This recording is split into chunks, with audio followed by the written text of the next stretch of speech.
ยไหมที่เดินไปเจอหนวดแมวร่วงอยู่บนพื้นแล้ววันนั้นจู่ๆก็มีเรื่องดีๆเข้ามาในชีวิตแบบไม่ทันตั้งตัวเคยไหม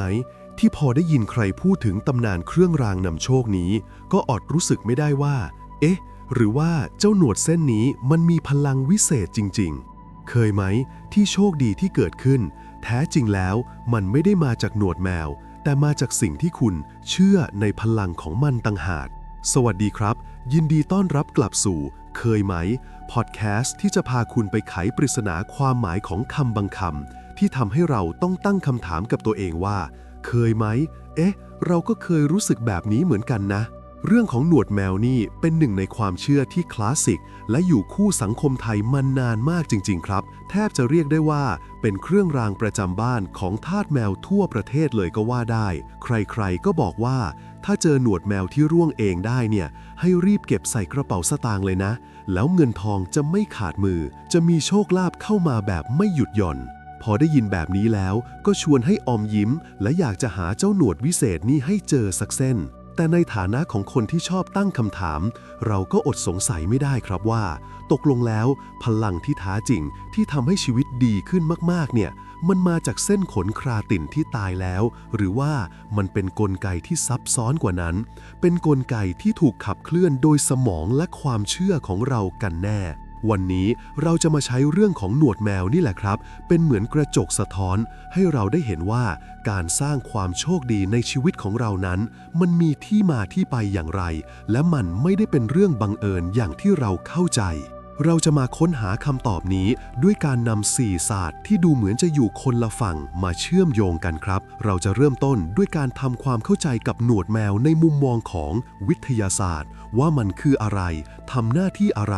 และไม่มีพลังวิเศษในการดึงดูดเงินทองโดยตรงได้อย่างไร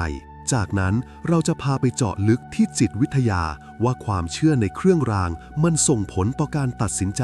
และการลงมือทำของเราได้อย่างไรก่อนจะพาคุณไปไกลขึ้นอีกขั้นสู่หลักการของการดึงดูด manifestation และธรรมะเพื่อดูว่าเราจะสามารถใช้ความเชื่อที่มีต่อหนวดแมวมาเป็นจุดเริ่มต้นในการสร้างกระแสแห่งความมั่งคั่งและโชคลาภที่ยั่งยืนในชีวิตได้อย่างไรดังนั้นสำหรับใครที่กำลังมองหาหนวดแมวอยู่ตอนนี้ผมอยากให้คุณฟังเรื่องราวที่เราจะมาเจาะลึกกันในพอดแคสต์นี้เมื่อคุณฟังจบคุณจะได้รู้ความจริงที่ซ่อนอยู่เบื้องหลังความโชคดีทั้งหมดซึ่งบางมุมอาจเป็นมุมที่คุณไม่เคยรู้มาก่อนถ้าคุณพร้อมแล้วเราไปหาคำตอบพร้อมๆกันครับเราจะมาเริ่มต้นเจาะลึกกันที่แนวทางที่1ครับนั่นคือมุมมองของจิตวิทยาซึ่งเป็นกุญแจสำคัญที่จะไขความลับของโชคดีที่เกิดขึ้นหลังจากการได้เครื่องรางนำโชคมาไว้ในมือแนวทางนี้จะเน้นไปที่2เรื่องหลักๆคือความรู้สึกคู่ควรและจุดโฟกัสครับผมอยากให้คุณลองนึกภาพตามผมนะครับสมมุติว่าเพื่อนคนหนึ่งชื่อสมคิดเขาเลี้ยงแมวที่ชื่อเจ้าส้มมานานเจ้าส้มเป็นแมวอ้วนๆขนสั้นๆธรรมดาวันหนึ่งสมคิดกำลังทำความสะอาดห้องแล้วจู่ๆก็เหลือบไปเห็นหนวดแมวเส้นหนึ่งตกอยู่บนพรมหนวดเส้นนั้นมันยาวมันเงาและดูสมบูรณ์มากๆคือนานๆทีจะเจอหนวดที่ร่วงเองได้แบบนี้พอสมคิดเก็บหนวดเส้นนั้นมาสมคิดรู้สึกยังไงครับไม่ใช่แค่รู้สึกว่าเจอขนแมวแต่ความรู้สึกมันจะไปไกลกว่านั้นมันคือความรู้สึกที่ว่าฉันเป็นคนที่โชคดีมากหรือฉันถูกเลือกให้ได้รับของวิเศษนี้ความรู้สึกนี้แหละครับคือจุดเริ่มต้นของพลังทางจิตวิทยาในทางจิตวิทยาการที่เราได้ครอบครองสิ่งที่หายากหรือสิ่งที่ถูกยกย่องว่าเป็นเครื่องรางนำโชคมันจะไปกระตุ้นสิ่งที่เรียกว่า self worth หรือความรู้สึกคู่ควรในตัวเองขึ้นมาอย่างรุนแรงเลยครับ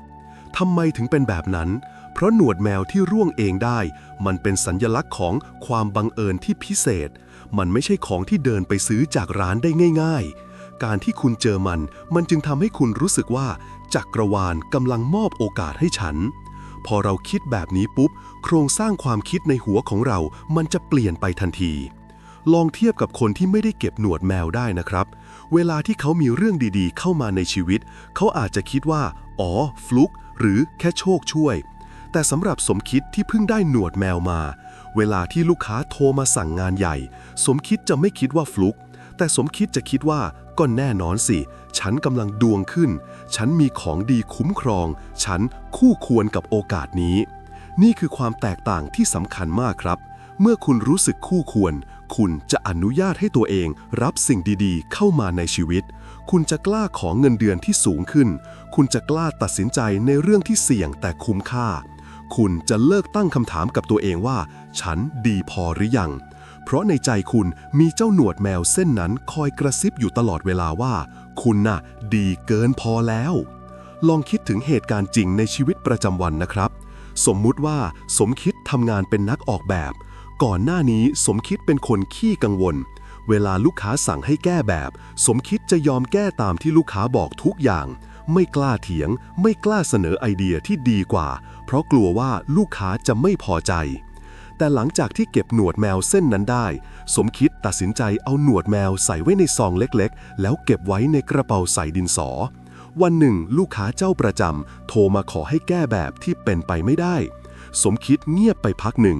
สายตาเหลือบไปเห็นซองหนวดแมวในกระเป๋าความมั่นใจบางอย่างมันก็พุ่งขึ้นมาทันทีสมคิดหายใจเข้าลึกๆแล้วพูดกับลูกค้าด้วยน้ำเสียงที่นุ่มนวลแต่หนักแน่นว่าพี่ครับผมเข้าใจว่าพี่อยากได้แบบนี้แต่ถ้าเราทำตามที่พี่บอกทั้งหมดมันจะทำให้งานล่าช้าไปอีก2 อาทิตย์นะครับผมมีทางออกที่ดีกว่าคือการที่เราตัดส่วนที่ไม่จำเป็นออกแล้วเพิ่มดีเทลตรงนี้แทนซึ่งจะทำให้งานเสร็จภายใน3 วันแถมผลลัพธ์ยังดีกว่าแบบเดิมถึง3 เท่าด้วยผลลัพธ์คืออะไรครับลูกค้าเห็นด้วยและชมสมคิดว่าคุณสมคิดดูมั่นใจขึ้นมากเลยนะไอเดียดีมากไปทำตามนี้เลยเห็นไหมครับโอกาสที่เข้ามาในชีวิตของสมคิดมันไม่ได้เปลี่ยนไปเลย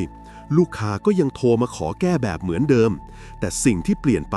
คือการตอบสนองและความมั่นใจของสมคิดต่างหากหนวดแมวไม่ได้เสกให้ลูกค้าใจดีขึ้นแต่มันเสกให้สมคิดกล้าที่จะใช้ศักยภาพที่ตัวเองมีอย่างเต็มที่ต่างหากนี่คือพลังของความเชื่อที่สร้างความคู่ควรซึ่งเป็นรากฐานของความสำเร็จที่แท้จริงทีนี้มาถึงการนำไปใช้จริงครับเราจะใช้หนวดแมวที่เราเก็บได้เนี่ยให้เป็นมากกว่าแค่เครื่องรางประดับกระเป๋าแต่ให้มันเป็นจุดโฟกัสในการทำ manifestation หรือการดึงดูดความสำเร็จแทนครับแนวคิดนี้เรียบง่ายมากครับในทางจิตวิทยาสมองของเรามักจะวอกแวกและจับจดเราอาจจะตั้งเป้าหมายไว้ว่าปีนี้ฉันจะรวยแต่พอเจอเรื่องท้อแท้เข้ามาเราก็ลืมเป้าหมายนั้นไปง่ายๆสิ่งที่หนวดแมวเข้ามาช่วยก็คือมันคือวัตถุทางกายภาพที่เป็นตัวแทนของเป้าหมายที่เราอยากให้เกิดขึ้นวิธีการใช้งานก็คือ 1. ตั้งเจตจำนงให้ชัดเจนตอนที่คุณเก็บหนวดแมวเส้นนั้นหรือตอนที่คุณกำลังจะเอาหนวดแมวใส่ไว้ในกระเป๋าสตางค์แทนที่จะคิดแค่ว่าขอให้รวยให้คุณตั้งเจตจำนงให้เฉพาะเจาะจงและทรงพลังกว่านั้นครับให้ลองพูดกับตัวเองเบาๆหรือในใจว่าฉันเก็บหนวดแมวนี้ไว้เพื่อเป็นสัญลักษณ์เตือนใจว่าฉันคู่ควรกับความสำเร็จอันยิ่งใหญ่ฉันจะกล้าที่จะลงมือทำและฉันจะมองเห็นโอกาสทางการเงินที่เข้ามาในชีวิตอย่างชัดเจน 2. ใช้เป็นสมอความรู้สึกทุกครั้งที่คุณสัมผัสถึงหนวดแมวเส้นนั้นในกระเป๋าเงินของคุณไม่ว่าจะเป็นตอนที่กำลังจะจ่ายเงินหรือตอนที่กำลังนั่งคิดเรื่องงานสำคัญให้คุณทวน3 เจตจำนงที่คุณตั้งไว้ในข้อแรกครับฉันกำลังจะจ่ายเงินออกไปแต่นี่คือการหมุนเวียนและฉันรู้ว่าเงินที่ดีกว่าจะไหลกลับเข้ามาเพราะฉันมั่นใจในตัวเองและฉันคู่ควรกับสิ่งที่ดีที่สุดการทำแบบนี้ซ้ำๆจะทำให้หนวดแมวกลายเป็นสมอทางอารมณ์ครับมันจะผูกโยงความรู้สึกมั่นใจความรู้สึกคู่ควรและความรู้สึกว่ามีโชคเข้าไว้กับวัตถุชิ้นนี้พอคุณหยิบมันขึ้นมาเมื่อไหร่พลังงานบวกนั้นก็จะถูกเรียกกลับมาทันที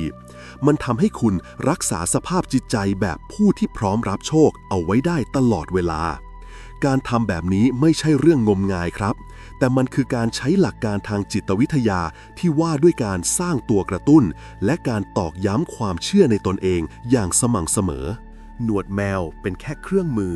แต่คนสร้างโชคดีที่แท้จริงคือตัวคุณเองครับดังนั้น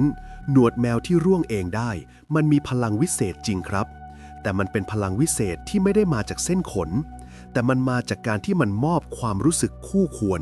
และเป็นจุดโฟกัสที่ชัดเจนให้กับจิตใต้สำนึกของคุณพอคุณเชื่อว่าคุณคู่ควรคุณจะลงมือทำอย่างผู้ที่คู่ควรกับความสำเร็จและนั่นคือเหตุผลที่โชคดีมันไหลเข้ามาแบบไม่หยุดหย่อนมันเป็นโชคดีที่มาจากการกล้าที่จะลงมือทำของคุณนั่นเองทีนี้เรามาดูกันต่อในแนวทางที่2ครับซึ่งเป็นศาสตร์ที่กำลังเป็นที่พูดถึงมากในยุคนี้นั่นคือหลักการดึงดูด manifestation หรือการที่เราใช้ความคิดและความรู้สึกของเรามากำหนดความเป็นจริงในชีวิต manifestation มักจะถูกมองว่าเป็นเรื่องที่ดูเหมือนเวทมนต์แต่ถ้าเราถอดรหัสออกมามันคือการที่เราจัดระเบียบพลังงานและเปลี่ยนมุมมองของเราต่อโลกรอบตัวครับในบริบทของหนวดแมวมันจะเข้ามาช่วยในเรื่องของการไหลเวียนของความอุดมสมบูรณ์อย่างน่าสนใจเลยทีเดียว Manifestation สอนเราว่าจักรวาลนี้เต็มไปด้วยความอุดมสมบูรณ์ Abundance แต่ปัญหาคือคนส่วนใหญ่มักจะรู้สึกว่าตัวเองขาดแคลนคุณเคยเจอไหมครับคนที่หาเงินได้เยอะมากๆแต่พอเงินเข้ามาปุ๊บก็กลัวมันจะหมดไปปั๊บกลัวจนไม่กล้าใช้ไม่กล้าลงทุนไม่กล้าแม้แต่ใช้จ่ายเพื่อความสุขเล็กๆน้อยๆของตัวเองพอคิดแบบนี้บ่อยๆพลังงานของเขาก็จะอยู่ในโหมดการกักเก็บและการปิดกั้นพอพลังงานถูกปิดกั้นความอุดมสมบูรณ์ใหม่ๆก็จะไหลเข้ามาได้ยากเหมือนน้ำที่ถูกกักไว้ในเขื่อนไม่ยอมปล่อยให้มันไหลลงไปตามธรรมชาตินี่แหละครับคือสิ่งที่ manifestation เรียกว่าการติดขัดของกระแสพลังงานแล้วหนวดแมวเข้ามาเกี่ยวอะไรด้วยหนวดแมวที่ร่วงเองได้เนี่ยมันคือสัญลักษณ์ที่ยอดเยี่ยมของการได้รับครับเพราะมันเป็นสิ่งที่ไม่ได้มาจากการขอไม่ได้มาจากการขโมยไม่ได้มาจากการพยายามหาแต่มันมาจากการที่เจ้าของบ้านคือน้องแมวมอบให้เราตามธรรมชาติพอเราเก็บมันได้ความรู้สึกแรกมันคือการได้รับของขวัญซึ่งมันเป็นการเปิดประตูให้จิตใต้สำนึกของเรายอมรับว่าฉันสมควรได้รับสิ่งดีๆที่เข้ามาโดยไม่ต้องพยายามอย่างหนักเสมอไปมันคือการเปลี่ยนพลังงานจากการดิ้นรนไปสู่การเปิดรับการที่เราพกหนวดแมวไว้มันจึงเป็นเหมือนการตอกย้ำตัวเองซ้ำๆว่าฉันอยู่ในกระแสของความอุดมสมบูรณ์ที่พร้อมจะไหลเข้ามาหาฉันตลอดเวลานี่คือหลักการพื้นฐานของการดึงดูดที่สำคัญที่สุดเลยครับคือการเปลี่ยนคลื่นความถี่จากความขาดแคลนไปสู่ความมั่งคั่งลองนึกถึงสายฟ้าครับสายฟ้าเป็นคนขยันทำงานหนักมากจนตัวแทบแตกแต่พอเงินเดือนออกสายฟ้าจะรู้สึกว่าตัวเองเหนื่อยเกินกว่าจะใช้เงินนั้นได้อย่างสบายใจเขาจะเก็บเงินไว้แน่นไม่กล้าลงทุนกับตัวเองไม่กล้าซื้อคอร์สเรียนเพิ่มหรือไม่กล้าซื้ออาหารดีๆกินสายฟ้าเชื่อว่าการรวยคือการทำงานหนักอย่างเดียวและเงินต้องถูกกักเก็บไว้เท่านั้นวันหนึ่งสายฟ้าได้ฟังคลิปนี้ของช่องเคยไหมและตัดสินใจลองใช้หนวดแมวที่เก็บได้มาทำตามหลัก manifestation เขาเอาหนวดแมวใส่ไว้ในซองผ้าไหมสีแดงเล็กๆแล้วเก็บไว้ในกระเป๋าสตางค์ทุกครั้งที่สายฟ้าหยิบกระเป๋าสตางค์ออกมาแทนที่จะคิดว่าห้ามใช้เงินนะเขาจะมองไปที่ซองหนวดแมวแล้วตั้งเจตจำนงใหม่ว่าหนวดแมวนี้คือสัญลักษณ์ของการไหลเวียนฉันจะใช้เงินนี้เพื่อลงทุนกับความสุขความรู้และสุขภาพของฉันและเมื่อฉันปล่อยพลังงานออกไปความอุดมสมบูรณ์ใหม่ๆจะไหลกลับมาทบเท่าทวีคูณผลลัพธ์คืออะไรสายฟ้าเริ่มกล้าที่จะซื้อคอร์สออนไลน์เพื่อพัฒนาทักษะ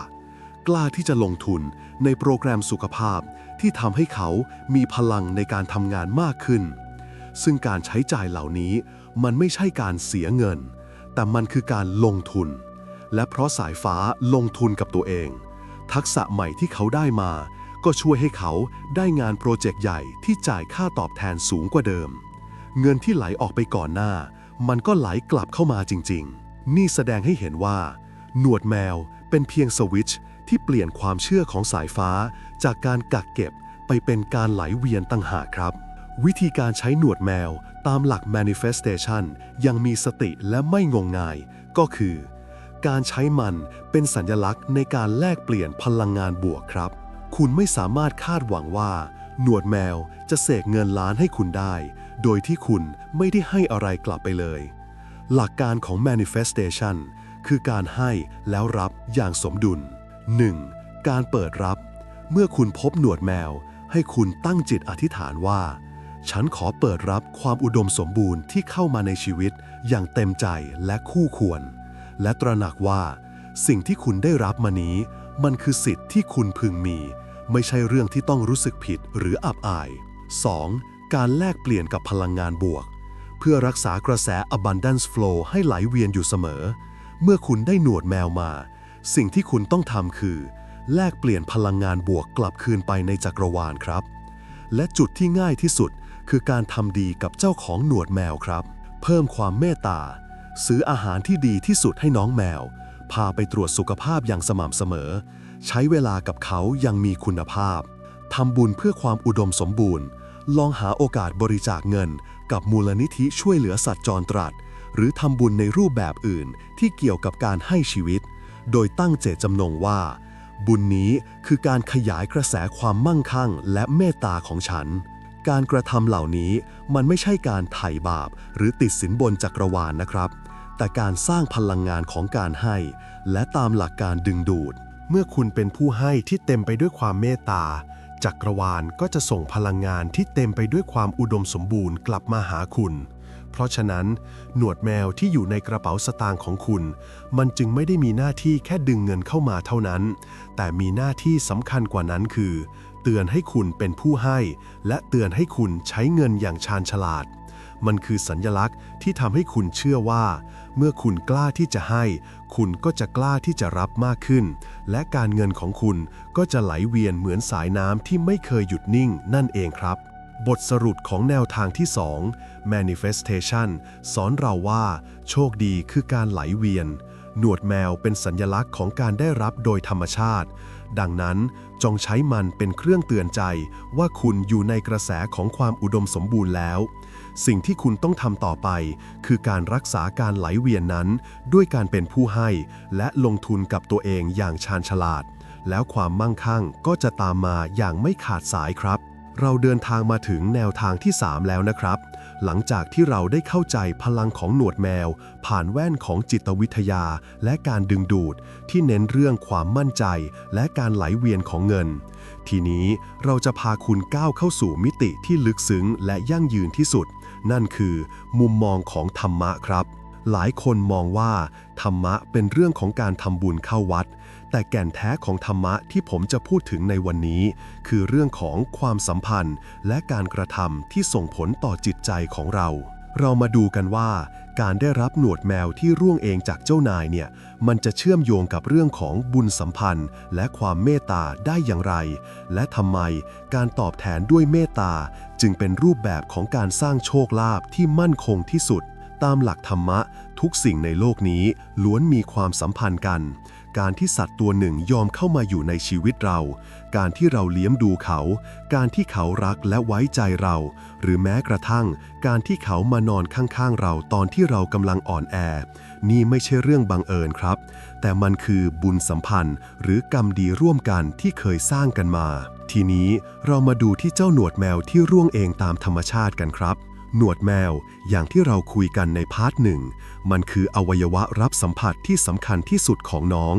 มันไม่ใช่แค่ขนแต่มันคือส่วนหนึ่งของชีวิตที่ช่วยให้เขาอยู่รอดและใช้ชีวิตได้อย่างสมดุลการที่หนวดเส้นนี้ร่วงลงมาและคุณเป็นคนที่บังเอิญไปเจอมันไม่ว่าจะเป็นไปตามความเชื่อหรือไม่ก็ตาม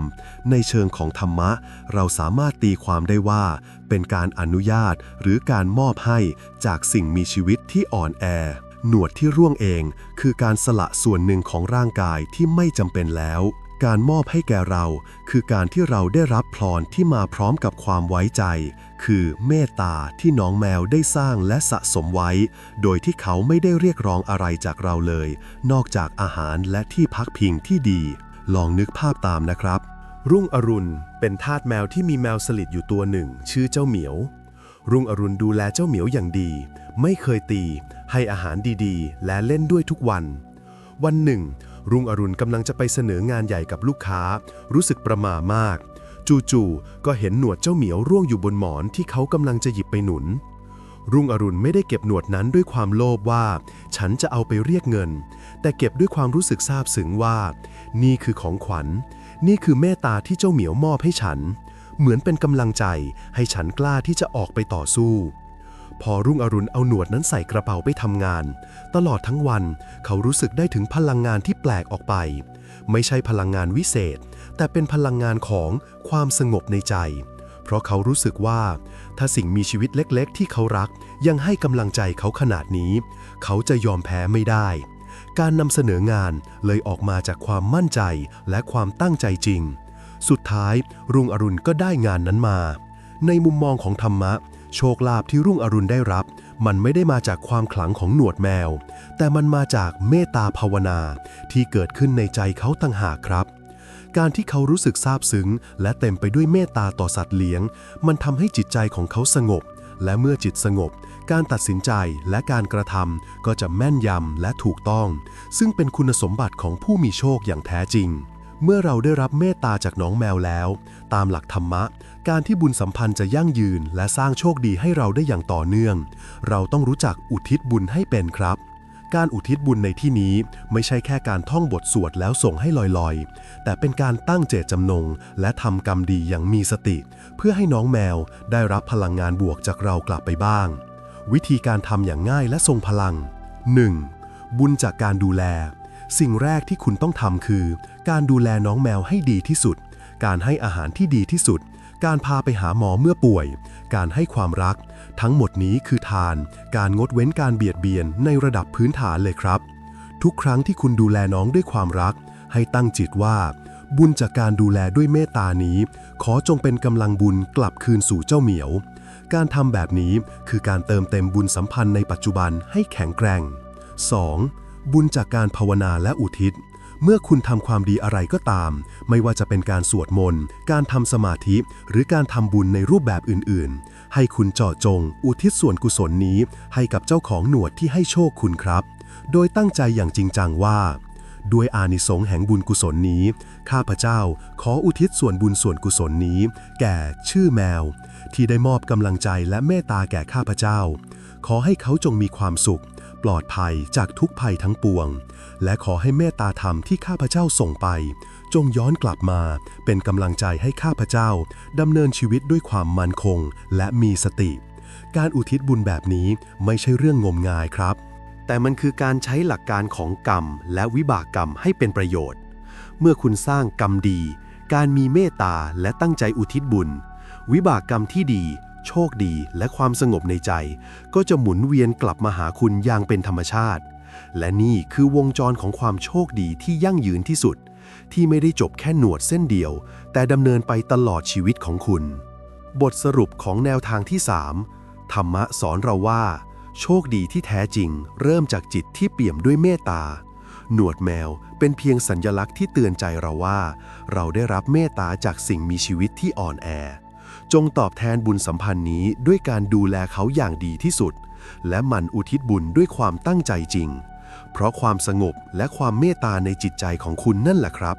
คือพลังบุญที่ยิ่งใหญ่ที่สุดในการดึงดูดความมั่งคั่งให้เข้ามาในชีวิตอย่างแท้จริงเดินทางมาถึงแนวทางที่ 4ซึ่งเป็นศาสตร์สุดท้ายในชุดการวิเคราะห์พลังของหนวดแมวแล้วนะครับ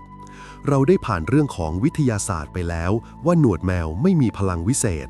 ผ่านจิตวิทยาที่ว่าพลังมาจากความมั่นใจของเราและผ่านธรรมะที่บอกว่ามาจากเมตตาและบุญสัมพันธ์ทีนี้เราจะมาพูดถึงมิติของความเชื่อและโชคลางกันบ้างครับบางคนอาจจะบอกว่าเรื่องนี้เป็นเรื่องงมงายแต่ผมอยากให้มองว่าความเชื่อเหล่านี้มันมีบทบาทสำคัญในชีวิตมนุษย์มานับพันปีมันคือสิ่งที่เติมเต็มช่องว่างที่วิทยาศาสตร์ยังอธิบายไม่ได้และที่สำคัญที่สุดคือมันมอบความอุ่นใจให้กับเราครับในทางความเชื่อและโชคลางโบราณโดยเฉพาะในวัฒนธรรมเอเชียหลายแห่งสัตว์เลี้ยงบางชนิดจะถูกมองว่ามีพลังงานพิเศษที่เชื่อมโยงกับมิติที่มองไม่เห็นครับแมวเองก็เป็นหนึ่งในนั้น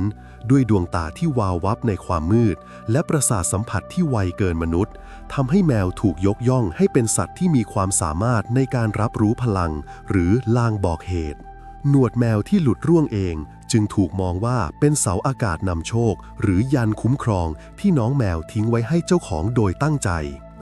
แนวคิดเบื้องหลังเรื่องนี้คือ 1. การปัดเป่าพลังงานลบคนเชื่อว่าหนวดแมวมีคุณสมบัติในการดูดซับหรือปัดเป่าพลังงานที่ไม่ดีเหมือนเป็นเกราะกำบังให้กับเจ้าของคือเวลาที่เรากำลังจะเจอเรื่องแย่ๆพลังงานนั้นจะถูกหนวดแมวช่วยรับไว้ก่อนทำให้ความเสียหายที่เกิดกับเราลดน้อยลงหรือเปลี่ยนเรื่องร้ายให้กลายเป็นเรื่องเล็ก 2. การดึงดูดความถี่โชคลางหนวดแมวถูกมองว่าเป็นสัญลักษณ์ของการมองเห็นในความมืดหรือการมองเห็นสิ่งที่คนอื่นมองไม่เห็นเมื่อเราพกมันไว้มันเหมือนเป็นการเปิดช่องให้เรารับสัญญาณของโชคลาภหรือโอกาสที่ดีได้ชัดเจนกว่าคนอื่นทำให้เราไปถูกที่ถูกเวลาได้เจอคนถูกคนนี่คือสิ่งที่คนเรียกว่าดวงดีหรือลางดีครับลองนึกถึงพงษ์ครับพงษ์เป็นคนทำธุรกิจส่วนตัวเขาไม่ได้เชื่อเรื่องโชคลางแบบสุดโต่งนะแต่ก็ไม่ได้ลบหลู่พงษ์มีหนวดแมวที่เก็บได้มานานแล้วเส้นหนึ่งใส่ไว้ในกระเป๋าเงินตามที่คนอื่นบอกวันหนึ่งพงษ์ต้องไปเซ็นสัญญากับคู่ค้าคนสำคัญซึ่งเป็นดีลที่ใหญ่ที่สุดในชีวิตของเขาก่อนออกจากบ้านพงษ์เกิดทำกาแฟหกใส่เอกสารสำคัญเข้าอย่างจังโชคดีที่เอกสารหลักไม่โดนแค่หน้าปกที่ต้องเปลี่ยนใหม่เท่านั้นพงษ์เสียเวลาเล็กน้อยในการพิมพ์ปกใหม่แต่ก็ไปถึงสถานที่นัดหมายได้ทันเวลาพอไปถึงปรากฏว่าคู่ค้าของพงษ์ติดปัญหาเรื่องเอกสารทางกฎหมายบางอย่างทำให้การเซ็นสัญญาต้องเลื่อนออกไปอีก30นาทีพงษ์นั่งรอแล้วก็นึกขึ้นมาว่าโชคดีนะที่เรามาถึงช้าไปหน่อยไม่งั้นต้องนั่งรอเกอร์ตั้งนานแน่พงษ์มองไปที่กระเป๋าสตางค์แล้วก็อมยิ้มเขารู้สึกว่าเหตุการณ์กาแฟหกเนี่ยมันอาจจะเป็นพลังงานลบที่ถูกดึงดูดมาแค่ตรงนั้นแล้วถูกจำกัดให้เกิดความเสียหายแค่เล็กน้อยเพื่อที่เขาจะได้ไม่ไปเจอความวุ่นวายที่กำลังจะเกิดขึ้นที่โต๊ะเจรจาในมุมมองทางวิทยาศาสตร์และตรรกะนี่คือเรื่องบังเอิญครับแต่ในมุมมองของความเชื่อมันคือการที่หนวดแมวทำหน้าที่ดึงดูดเรื่องวุ่นวายเล็กน้อยเพื่อการชดเชยไม่ให้เกิดเรื่องใหญ่ในเรื่องสำคัญกว่าและนี่แหละครับคือสิ่งที่ทำให้พงษ์รู้สึกอุ่นใจและพร้อมที่จะเดินหน้าเจรจาธุรกิจด้วยจิตใจที่สงบและมีสมาธิเมื่อเราเลือกที่จะเชื่อในพลังของโชคลางแล้วการทำตามพิธีหรือขั้นตอนเล็กๆน้อยๆก็เป็นสิ่งสำคัญในการให้เกียรติและรักษาพลังงานของเครื่องรางนั้นไว้ครับการพกหนวดแมวอย่างให้เกียรติไม่ใช่เรื่องซับซ้อนแต่มันคือการทำด้วยความตั้งใจและสติซึ่งจะช่วยเสริมความรู้สึกคู่ควรและมั่นใจในใจคุณได้อีกขั้นครับ 1. การจัดเก็บที่เหมาะสมเมื่อคุณได้หนวดแมวมาอย่าปล่อยให้มันกระจัดกระจายอยู่ในกระเป๋าสตางค์ครับเพราะมันจะถูกมองว่าเป็นการไม่ให้เกียรติควรหาภาชนะหรือที่เก็บที่เหมาะสมให้กับมันซองผ้าไหมสีมงคลสีที่นิยมใช้คือสีแดงพลังโชคลาภความกระตือรือร้นหรือสีทองหรือเหลืองความมั่งคั่งความอุดมสมบูรณ์หลอดแก้วหรือขวดจิ๋วสำหรับคนที่ชอบความชัดเจนและอยากมองเห็นใส่ในหลอดแก้วหรือขวดจิ๋วที่สวยงามแล้วนำไปเก็บไว้ในช่องลับของกระเป๋าสตางค์ 2. การกำหนดตำแหน่งที่นิยมพกพาที่สุดคือกระเป๋าสตางค์ครับโดยเฉพาะในช่องที่ไม่มีการใส่เหรียญหรือช่องซิปที่ปิดมิดชิดเพราะกระเป๋าสตางค์คือสัญลักษณ์ของความมั่งคั่งและการเงินการเก็บหนวดแมวไว้ที่นั่นคือการตั้งใจให้หนวดแมวทำหน้าที่เป็นผู้เฝ้ากระแสเงินและผู้ดึงดูดโอกาส 3. การตั้งเจตจำนงด้วยความเคารพ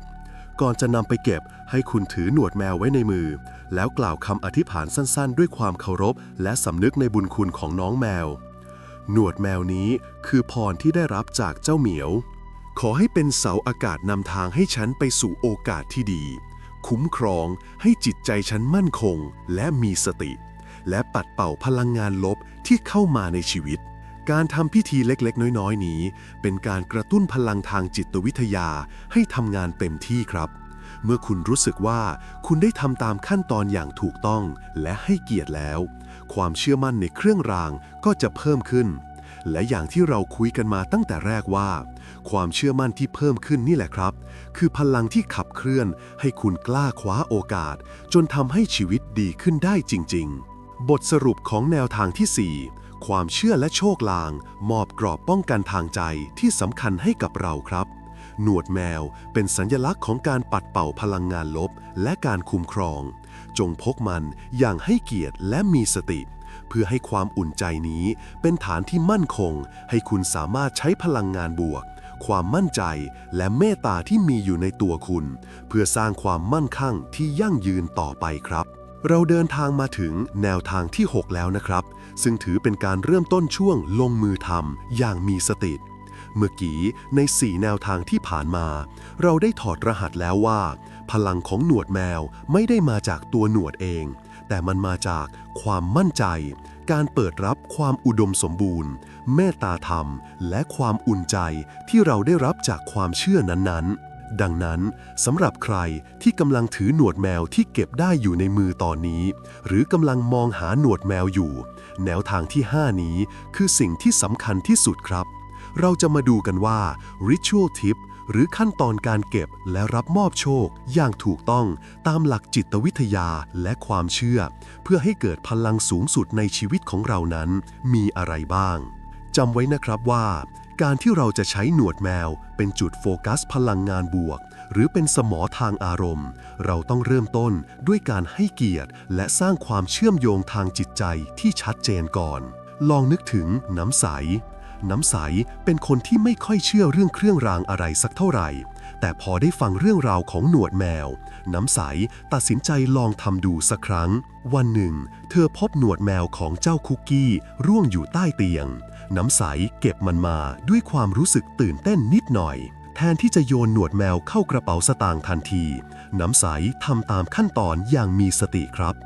1. การทำความสะอาด Purification and Respectแม้ว่าหนวดแมวที่ร่วงแล้วเป็นโปรตีนเคราตินที่ตายแล้วแต่ตามหลักความเชื่อและหลักการทางจิตวิทยา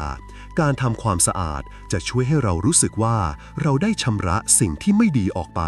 และพร้อมที่จะเริ่มต้นใหม่กับพลังงานที่ดีที่สุดของหนวดแมวเส้นนี้ข้อทำง่ายๆครับให้นำหนวดแมวมาล้างด้วยน้ำสะอาดเพียงเล็กน้อยหรือจะใช้น้ำที่ผ่านการทำพิธีสวดมนต์เช่นน้ำมนต์หรือน้ำเกลือเล็กน้อยก็ได้ครับ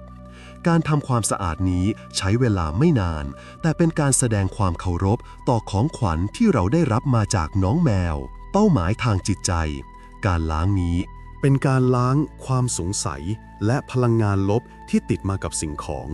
พอทำเสร็จแล้วให้ปล่อยให้หนวดแมวแห้งสนิทตามธรรมชาติ 2. การตั้งจิตอธิษฐานอย่างชัดเจน Clear Intention Setting นี่คือขั้นตอนที่สำคัญที่สุดครับเพราะอย่างที่เราคุยกันพลังของหนวดแมวมาจากการที่คุณตั้งเจตจำนงและความเชื่อที่ชัดเจนให้คุณนั่งในที่เงียบๆถือหนวดแมวที่แห้งแล้วไว้ในมือ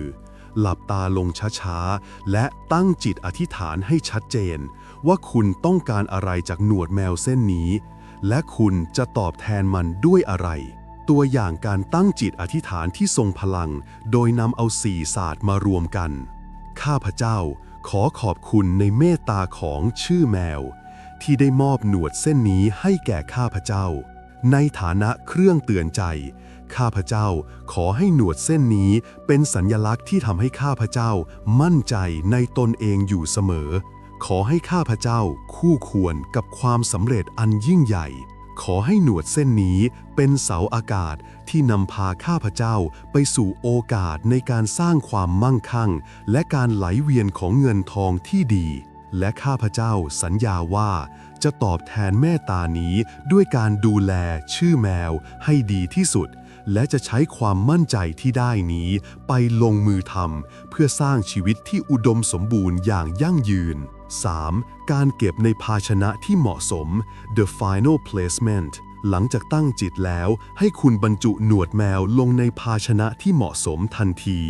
ไม่ว่าจะเป็นซองผ้าไหมสีมงคลหรือหลอดแก้วจิ๋วที่คุณเตรียมไว้การทำแบบนี้คือการผนึกพลังงานและเจตจำนงที่คุณได้ตั้งไว้แล้วครับและตำแหน่งที่ดีที่สุดก็คือกระเป๋าสตางค์โดยเฉพาะช่องที่สงวนไว้สำหรับของสำคัญเท่านั้นน้ำใสทำตามขั้นตอนเหล่านี้ทั้งหมดตอนที่เธอใส่หนวดแมวของเจ้าคุกกี้เข้าไปในกระเป๋าเธอไม่ได้รู้สึกว่ากำลังทำเรื่องไร้สาระเลย แต่กลับรู้สึกเหมือนกำลังได้รับภารกิจหรือความรับผิดชอบที่ต้องออกไปสร้างความสำเร็จให้สมกับที่เจ้านายได้มอบของขวัญชิ้นนี้มาให้หลังจากนั้นน้ำใสก็เริ่มกล้าที่จะขอขึ้นเงินเดือนในที่ประชุมซึ่งเดิมทีเธอไม่กล้าเลยเธอคิดว่าถ้าฉันมีหนวดแมวของเจ้าคุกกี้อยู่ในกระเป๋าฉันต้องทำได้สิและแน่นอนครับเธอได้รับสิ่งที่ขอสิ่งนี้พิสูจน์ให้เห็นว่าโชคดีไม่ได้มาจากการเสกเงินแต่มาจากการที่คุณทำพิธีเล็กๆน้อยๆนี้เพื่อกระตุ้นให้จิตใต้สำนึกของคุณทำงานเต็มที่ด้วยความรู้สึกมั่นใจที่เพิ่มขึ้นอย่างสูงสุดนั่นเองครับบทสรุปของแนวทางที่ 5 การเก็บและรับมอบโชคไม่ใช่เรื่องของความขลังแต่มันคือการทำด้วยความเคารพและความตั้งใจที่ชัดเจนจงทำความสะอาดหนวดแมวเพื่อชำระความสงสัยและใช้การตั้งจิตอธิษฐานเพื่อโปรแกรมความเชื่อมั่นและเจตจำนงที่ต้องการลงไปแล้วหนวดแมวเส้นนั้นจะกลายเป็นเครื่องมือที่ทรงพลังที่สุดในการสร้างโชคดีให้ตัวคุณเองอย่างแท้จริงครับเรามาถึงแนวทางที่ 6ซึ่งเป็นคำถามที่หลายคนอยากรู้มากที่สุดแล้วนะครับนั่นคือถ้าตอนนี้ยังหาหนวดแมวไม่เจอเลยหรือไม่มีแมวให้อยู่บ้านให้เก็บเลยสักตัวเราจะทำยังไงให้ความโชคดีมันเกิดขึ้นกับเราได้บ้างปัญหานี้เป็นเรื่องจริงครับเพราะอย่างที่เรารู้กันหนวดแมวที่ร่วงเองได้นั้นหายากยิ่งกว่างมเข็มในมหาสมุทรอีกบางคนเลี้ยงแมวมา10 ปีก็ยังไม่เคยเจอหนวดที่สมบูรณ์เลยด้วยซ้ำถ้าเราย้อนกลับไปที่แก่นของทั้ง4ศาสตร์ที่เราคุยกันมาตั้งแต่ต้นเราจะพบว่าพลังที่แท้จริงไม่ได้อยู่ที่ตัวหนวดแมวเลยครับแต่อยู่ที่ความเชื่อมั่นและการลงมือทำที่เกิดขึ้นหลังจากที่เราได้มันมาต่างหากเพราะฉะนั้นคำตอบที่ชัดเจนและทรงพลังที่สุดในแนวทางนี้คือพลังงานอยู่ที่ความเชื่อมั่นครับและเราสามารถสร้างตัวกระตุ้นหรือจุดโฟกัสให้กับตัวเองได้โดยไม่ต้องพึ่งหนวดแมวเลยครับจิตวิทยาบอกเราว่าสมองของเราไม่ได้แยกแยะระหว่างของจริงกับสัญลักษณ์ได้อย่างเด็ดขาดขนาดนั้นถ้าคุณสามารถสร้างวัตถุทางกายภาพอะไรบางอย่างที่ทำให้คุณรู้สึกถึงความมั่นใจความคู่ควรและการได้รับพรได้เหมือนกับที่หนวดแมวทำสิ่งนั้นก็จะทำงานกับจิตใต้สำนึกของคุณได้เหมือนกันเป๊ะเลยครับเรามาดูทางเลือกที่เราสามารถนำมาใช้แทนหนวดแมวเพื่อเป็นสัญลักษณ์ของการนำโชคและเป็นจุดโฟกัสพลังงานบวกได้นะครับ 1. ขนที่หลุดร่วงเอง The Alternative Gift ถ้าคุณมีเจ้านายอยู่ที่บ้านแต่ยังไม่เจอหนวดสิ่งที่พบบ่อยกว่าคือขนที่หลุดร่วงเองครับขนเส้นนี้ก็ถือว่าเป็นของขวัญที่น้องแมวทิ้งไว้ให้เราตามธรรมชาติเช่นกันวิธีใช้ให้เลือกขนเส้นที่ดูดีที่สุดยาวที่สุดหรือเส้นที่น้องแมวชอบเอาตัวมาคลอเคลียกับคุณตอนที่มันร่วงนำมาทำความสะอาดและทำพิธีตั้งจิตอธิษฐานแบบเดียวกับที่เราทำกับหนวดแมวทุกประการความเชื่อมั่นการใช้ขนแมวจะทำให้คุณรู้สึกว่าฉันได้รับเมตตาจากน้องแมวแล้วและพลังงานบวกที่มาพร้อมกับการดูแลเอาใจใส่เจ้านายก็จะถูกเชื่อมโยงเข้ากับขนเส้นนั้นพอคุณเห็นมันในกระเป๋าคุณก็จะจำได้ว่าคุณเป็นผู้ที่ได้รับความรักและความไว้ใจซึ่งก็เป็นรากฐานของความมั่นใจในการลงมือทำอยู่ดีครับ 2. ภาพถ่ายหนวดแมว The Visual Anchorสำหรับคนที่ไม่มีแมวหรือไม่ต้องการพกหนวดแมวไว้ในกระเป๋าทางเลือกที่ทันสมัยและทรงพลังไม่แพ้กันคือการใช้ภาพครับ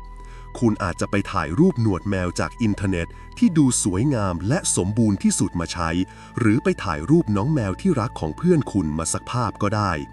วิธีใช้ตั้งเป็นภาพหน้าจอโทรศัพท์ทุกครั้งที่คุณหยิบโทรศัพท์ขึ้นมาคุณจะเห็นภาพสัญลักษณ์แห่งโชคนี้ซึ่งจะคอยตอกย้ำจิตใต้สำนึกของคุณซ้ำๆว่าฉันกำลังดวงดีและพร้อมรับโอกาสพิมพ์ใส่การ์ดเล็กๆนำภาพหนวดแมวหรือภาพน้องแมวที่คุณชอบที่สุดไปพิมพ์ขนาดเล็กเคลือบพลาสติกแล้วเก็บไว้ในกระเป๋าสตางค์แทนหนวดแมวของจริงหลักการทำงานภาพถ่ายนี้ทำหน้าที่เป็นตัวกระตุ้นทางจิตวิทยา psychological trigger ที่รวดเร็วและมีประสิทธิภาพมากเมื่อตาเราเห็นสัญลักษณ์ของความโชคดีสมองก็จะปล่อยพลังงานบวกที่เชื่อมโยงกับความเชื่อนั้นออกมาทันทีมันเหมือนกับการที่เราใส่เสื้อผ้าที่เรามั่นใจหรือการที่เรามีโลโก้บริษัทที่เราภูมิใจอยู่บนนามบัตรมันช่วยส่งเสริมความเชื่อมั่นในตัวเองได้แบบเป็นอัตโนมัติครับสิ่งที่ผมอยากให้ทุกคนเข้าใจอย่างลึกซึ้งในแนวทางนี้ก็คือไม่ว่าจะเป็นหนวดแมวขนแมวหรือภาพถ่ายทั้งหมดนี้เป็นเพียงเครื่องมือที่เราใช้เพื่อเปลี่ยนความคิดของเราเท่านั้นครับตัวหนวดแมวเป็นวัตถุที่บังเอิญเกิดขึ้นและนำมาซึ่งความรู้สึกพิเศษทางเลือกอื่นเป็นวัตถุที่เราตั้งใจสร้างขึ้นเพื่อให้เกิดความรู้สึกพิเศษนั้นผลลัพธ์สุดท้ายที่ได้มันไม่ต่างกันเลยครับเพราะมันคือการปรับเคลื่อนความถี่ในใจของคุณเองลองนึกถึงเอกครับเอกไม่ได้เลี้ยงแมวแต่เขาอยากดึงดูดความมั่งคั่งให้เข้ามาในธุรกิจเขาตัดสินใจใช้ภาพถ่ายหนวดแมวที่เขาเจอในอินเทอร์เน็ตแล้วพิมพ์ใส่การ์ดเล็กๆทำตามขั้นตอนการตั้งจิตอธิษฐานทุกอย่างและเอาการ์ดนั้นใส่ไว้ในกระเป๋าเงินทุกครั้งที่เอกกำลังจะตัดสินใจเรื่องธุรกิจที่สำคัญเขาก็จะหยิบการ์ดนั้นขึ้นมาดูแล้วพูดกับตัวเองว่าฉันมีเสาอากาศนำทางฉันมองเห็นโอกาสที่คนอื่นมองไม่เห็นฉันคู่ควรกับสิ่งที่ดีที่สุดการทำแบบนี้ซ้ำๆทำให้เอกตัดสินใจได้ดีขึ้นมีความกล้าในการเจรจามากขึ้นและในที่สุดเขาก็ได้รับผลลัพธ์ที่ยอดเยี่ยมตามที่ตั้งใจนั่นแสดงให้เห็นว่าพลังไม่ได้มาจากเส้นขนแต่มาจากพลังของความมั่นใจที่ถูกกระตุ้นด้วยสัญลักษณ์ที่เขาเลือกใช้ต่างหากครับบทสรุปของแนวทางที่6ไม่ต้องกังวลถ้าหาหนวดแมวไม่เจอครับเพราะพลังงานอยู่ที่ความเชื่อมั่นของคุณจงเลือกสัญลักษณ์อะไรก็ได้ที่ทำให้คุณรู้สึกว่าคุณถูกเลือกและคู่ควรกับความมั่งคั่งใช้ขนที่หลุดร่วงเองหรือใช้ภาพถ่ายหนวดแมวเป็นจุดโฟกัสและใช้มันเป็นเครื่องเตือนใจให้คุณกล้าที่จะลงมือทำในทุกๆวันเพราะเมื่อความเชื่อมั่นมาเต็มโชคดีก็จะตามมาอย่างแน่นอนครับในหลายตอนก่อนหน้านี้เราได้พูดถึงการใช้หนวดแมวเป็นเครื่องมือในการกระตุ้นจิตใจการดึงดูดความมั่งคั่งและการสร้างบุญทั้งหมดเป็นเทคนิคที่ทำให้ชีวิตเราดีขึ้นแต่แนวทางที่7นี้ผมอยากจะพาคุณกลับไปที่หัวใจของเรื่องทั้งหมดครับนั่นคือความสัมพันธ์อันบริสุทธิ์ระหว่างคุณกับน้องแมวหรือที่ผมเรียกว่า The Cat's Blessing พรจากเจ้านายเราจะมาเล่าเรื่องราวที่ทำให้คุณเห็นว่าการที่แมวให้หนวดแก่คุณคือการประทานพรที่มาจากความไว้ใจสูงสุดและคุณจะตอบแทนพรนั้นอย่างไรเพื่อให้โชคลาภที่ได้รับนั้นมันเต็มเปี่ยมและมีความหมายจริงๆลองนึกถึงความสัมพันธ์ระหว่างมนุษย์กับแมวดูนะครับแมวเป็นสัตว์ที่รักอิสระมีโลกส่วนตัวสูงและจะไม่ยอมให้ใครเข้ามาในอาณาเขตของตัวเองได้ง่ายๆการที่น้องแมวเลือกที่จะอยู่กับคุณนอนข้างๆคุณและที่สำคัญที่สุดคือการที่อวัยวะสำคัญของเขาหนวดร่วงลงมาในบ้านของคุณโดยที่คุณไม่ต้องพยายามตามหาเลยแม้แต่น้อยนี่มันไม่ใช่เรื่องธรรมดาครับตามหลักจิตวิทยาเชิงความสัมพันธ์ attachment theory ในครอบครัวสัตว์เลี้ยงการที่แมวผ่อนคลายและปลอดภัยพอที่จะทิ้งชิ้นส่วนสำคัญของร่างกายไว้ในพื้นที่ของคุณมันหมายถึง 1. ความไว้ใจสูงสุดน้องแมวรู้สึกปลอดภัยอย่างสมบูรณ์แบบในบ้านหลังนี้และเชื่อมั่นว่าคุณจะไม่ทำอันตรายเขา 2. การยอมรับคุณถูกยอมรับให้เป็นส่วนหนึ่งของกลุ่มเป็นทาสที่ซื่อสัตย์และคู่ควรที่จะได้รับสิทธิพิเศษลองนึกถึงจันเจ้าครับจันเจ้าเป็นคนที่ทำงานหนักจนไม่มีเวลาดูแลตัวเองความเครียดสะสมทำให้เธอป่วยบ่อยเธอมีแมวที่ชื่อคุณนายเมี่ยงคุณนายเมี่ยงเป็นแมวเปอร์เซียที่สวยงามมากและชอบนอนมองจันเจ้าทำงานอยู่เงียบๆวันหนึ่งจันเจ้ากำลังป่วยหนักเธอนอนซมอยู่บนโซฟาคุณนายเมี่ยงกระโดดขึ้นมานอนซบที่อกและจันเจ้าก็สังเกตเห็นหนวดแมวที่ร่วงอยู่ข้างๆตัวเองถึง2 เส้นจันเจ้าไม่ได้คิดถึงเรื่องโชคลาภทันทีแต่สิ่งที่เธอคิดคือคุณนายเมี่ยงคงอยากให้กำลังใจอยากให้ฉันดีขึ้นเธ ธอเก็บหนวดแมวเส้นนั้นมาแล้วแทนที่จะอธิษฐานขอเงินเธออธิษฐานว่าหนวดเส้นนี้คือพลังแห่งความไว้ใจขอให้ฉันมีพลังกายและพลังใจที่จะดูแลตัวเองให้ดีพอ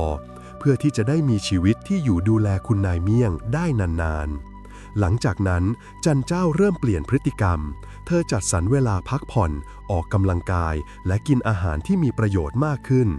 ไม่นานสุขภาพของเธอก็ดีขึ้นอย่างเห็นได้ชัดเธอมีพลังในการทำงานมากขึ้นและแน่นอนว่าเมื่อเธอมีพลังมากขึ้นผลงานก็ดีขึ้นเงินทองก็ไหลเข้ามาตามมาอย่างเป็นธรรมชาติพรที่ยิ่งใหญ่ที่สุดจากเจ้านายจึงไม่ใช่เงินทองที่หล่นมาจากฟ้าครับแต่เป็นโอกาสที่จะทำให้คุณได้กลับมารักและให้ความสำคัญกับชีวิตตัวเองต่างหากหนวดแมวเป็นเหมือนจดหมายเตือนใจที่เขียนโดยผู้ที่รักคุณยังไม่มีเงื่อนไขเพื่อบอกให้คุณรู้ว่าคุณน่ะมีคุณค่าคู่ควรกับสิ่งที่ดีที่สุดนะเมื่อคุณได้รับพรที่ทรงพลังขนาดนี้แล้วสิ่งที่คุณต้องทำคือการตอบแทนอย่างสมเหตุสมผลครับการตอบแทนนี้จะช่วยให้พลังงานความสุขและความเมตตาไหลเวียนอย่างต่อเนื่องตามหลักธรรมะและ manifestation ที่เราคุยกันมาจงตอบแทนด้วยการเป็นทาสที่ดีที่สุดครับ 1. ให้เวลากับคุณภาพหนวดแมวไม่ต้องการเงินในกระเป๋าสตางค์คุณครับแต่เขาต้องการเวลาของคุณใช้เวลาในการลูบหัวการเล่นหรือแม้แต่การนั่งเงียบๆข้างๆกันทุกครั้งที่คุณมอบความรักและเวลาให้เขาอย่างเต็มที่พลังงานเมตตาที่คุณปล่อยออกไปนั้นมันจะย้อนกลับมาเติมเต็มจิตใจคุณทำให้คุณพร้อมที่จะเผชิญหน้ากับความท้าทายในโลกภายนอกได้อย่างมั่นคงครับ 2. ความใส่ใจในรายละเอียด Genuine Care ถ้าหนวดแมวคือสัญลักษณ์ของระบบนำทางที่ดีที่สุดคุณก็ต้องดูแลระบบนำทางของเขาให้ดีที่สุดเช่นกันให้อาหารที่มีคุณภาพดูแลเรื่องสุขภาพฟันพาไปตรวจสุขภาพประจำปีการกระทำเหล่านี้เป็นการตอกย้ำในใจคุณว่าฉันเป็นผู้รับผิดชอบที่ยอดเยี่ยมและเมื่อคุณเชื่อว่าคุณเป็นผู้รับผิดชอบที่ดีได้ในเรื่องเล็กๆความเชื่อนั้นจะขยายไปสู่เรื่องใหญ่ๆอย่างการงานและการเงินด้วยครับ 3. การระลึกถึงบุญคุณอยู่เสมอ gratitude ทุกครั้งที่คุณเห็นหนวดแมวในกระเป๋าเงินหรือทุกครั้งที่เจ้านายมาคลอเคลียร์ให้คุณฝึกกล่าวขอบคุณในใจขอบคุณนะที่เข้ามาในชีวิตขอบคุณนะที่มอบความสงบและความไว้ใจให้ฉันการฝึกความรู้สึกซาบซึ้งใจ gratitude เป็นประจำจะเป็นเหมือนน้ำทิพย์ที่หล่อเลี้ยงจิตใจของคุณให้อยู่ในสภาวะที่พร้อมดึงดูดความอุดมสมบูรณ์อยู่เสมอครับ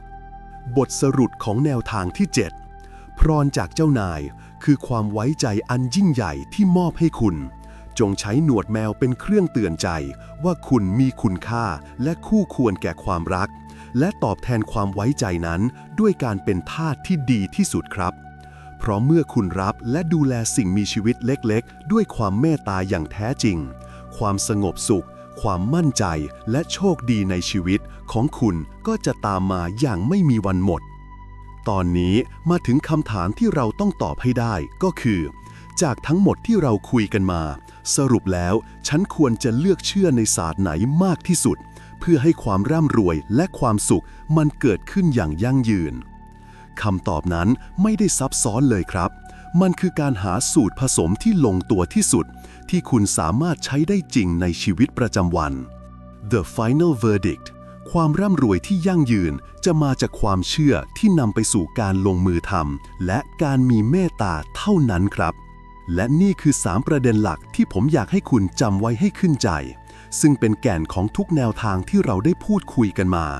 1. พลังงานของเครื่องรางคือพลังงานของความตั้งใจอย่างที่เราเห็นในเรื่องของจิตวิทยาและ manifestation ครับ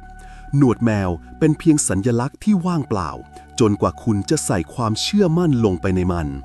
เมื่อคุณเก็บหนวดแมวสิ่งที่คุณทำคือการตั้งเจตจำนงและโปรแกรมจิตใต้สำนึกว่า